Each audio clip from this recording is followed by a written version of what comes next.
Bonjour, bienvenue à ce webcast organisé avec Vim. Je suis Jacques Cheminat, journaliste au Monde Informatique, et je suis en compagnie de Stéphane Berthaud. Est-ce que vous pouvez vous présenter en quelques mots? Bonjour Jacques, je suis Stéphane Berthaud, je suis directeur technique Vim pour la région France et Afrique. Alors nous allons parler aujourd'hui de la sauvegarde et du stockage objet. Quelle est la problématique sur la rétention à long terme des données? Alors, les données de sauvegarde sont des données évidemment qu'on souhaite conserver le plus longtemps dans le temps pour avoir la possibilité de revenir en arrière sur une version des données plus ancienne. Évidemment, cette conservation des données, ce nombre de versions qu'on va souhaiter conserver, ça a un coût.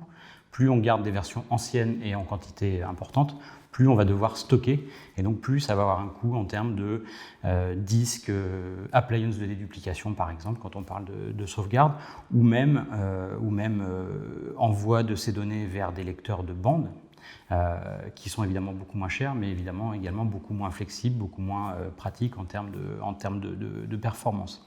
Et donc, le stockage objet, une nouvelle classe de stockage, qui a au départ été introduit par Amazon avec son offre de stockage objet S3, qui a des coûts extrêmement intéressants et qui est un cas d'usage parfait pour des données de sauvegarde, des données froides qu'on va vouloir conserver à long terme, tout en ayant une facilité à les accéder, une facilité à les remettre en service. Est-ce qu'il y a d'autres fournisseurs qui proposent du stockage objet? Bien sûr, j'en ai mentionné un, mais on peut évidemment parler également de l'offre Microsoft Azure, le stockage qu'on appelle Blob.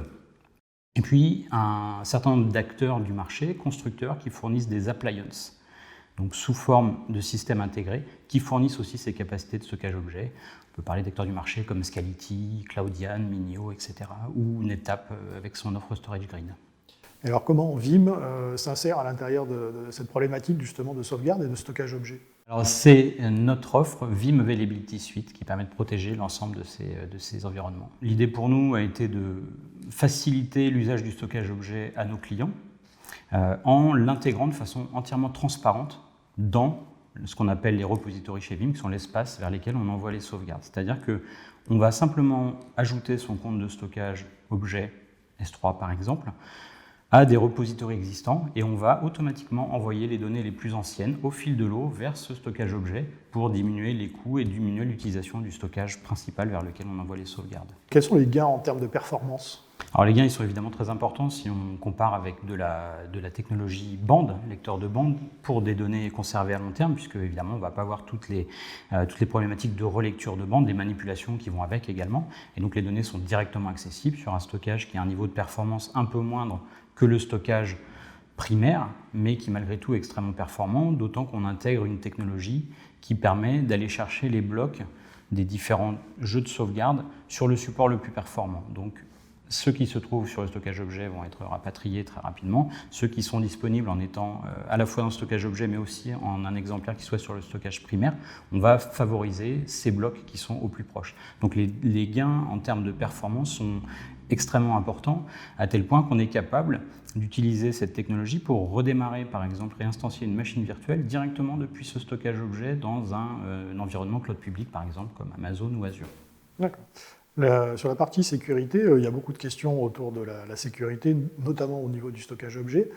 Comment on règle cette problématique de la sécurité? Alors, on peut justement bénéficier d'avancées technologiques du stockage objet.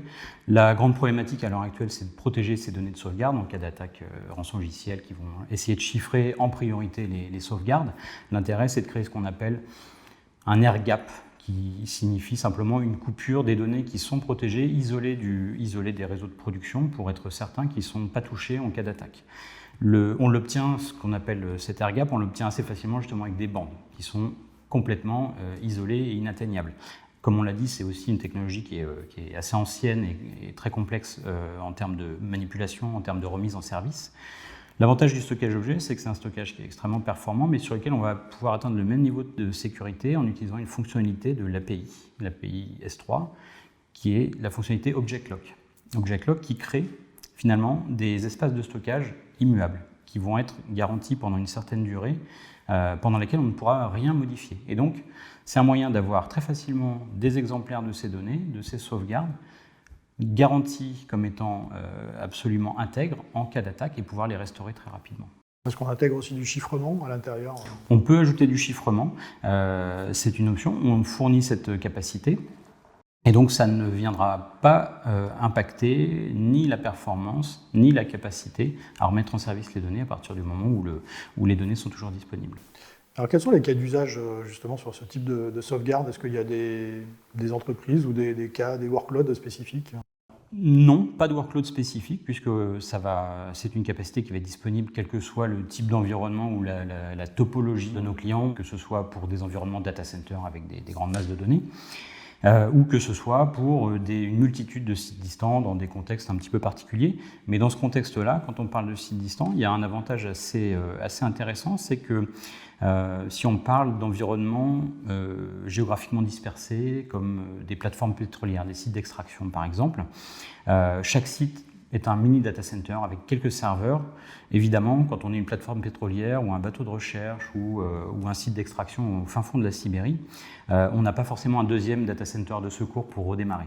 Et donc ce deuxième data center, ça va être le cloud public. L'intérêt, c'est qu'avec cette capacité à envoyer les sauvegardes dans le stockage objet de l'un de ces fournisseurs de cloud public, on fournit aussi la capacité de faire une restauration, une réinstanciation immédiate dans ce cloud public. Ce qui fait que le cloud public devient un data center de secours prêt à démarrer, prêt à accueillir à nouveau les connexions utilisateurs en quelques minutes, quel que soit le fournisseur, que ce soit Microsoft ou Amazon par exemple. Est-ce que c'est toujours lié au fait d'avoir des grands volumes de données ou peu importe le volume de données? Non, absolument pas. Les fournisseurs de systèmes intégrés de stockage objet, eux, ont on va dire un rationnel économique à partir d'une certaine taille, en deçà de laquelle on n'a pas forcément d'intérêt. Par contre, quand on parle d'offres de cloud public, encore une fois Amazon ou Microsoft, dès le premier mégaoctet, cette offre de stockage est intéressante parce qu'on a un coût extrêmement intéressant par rapport à du stockage classique. Justement, pour revenir sur le TCO, est-ce qu'il existe un TCO et comment on l'évalue? Alors le TCO, il est assez facile à faire puisqu'il suffit effectivement de comparer ses coûts d'acquisition de matériel de stockage, constructeur de baies de stockage ou stockage en mode EC2 par exemple ou Azure qui a un coût certain, et puis ce stockage en mode objet qui a un coût qui est de l'ordre de 10 fois inférieur au stockage primaire. Donc le TCO est assez facile à faire. Pour aider nos clients à le faire encore plus facilement, on fournit aussi un estimateur, un calculateur qui permet d'estimer sa consommation de stockage objet et donc d'estimer les coûts récurrents d'utilisation de ce stockage. Stéphane Berthaud, merci. Merci Jacques.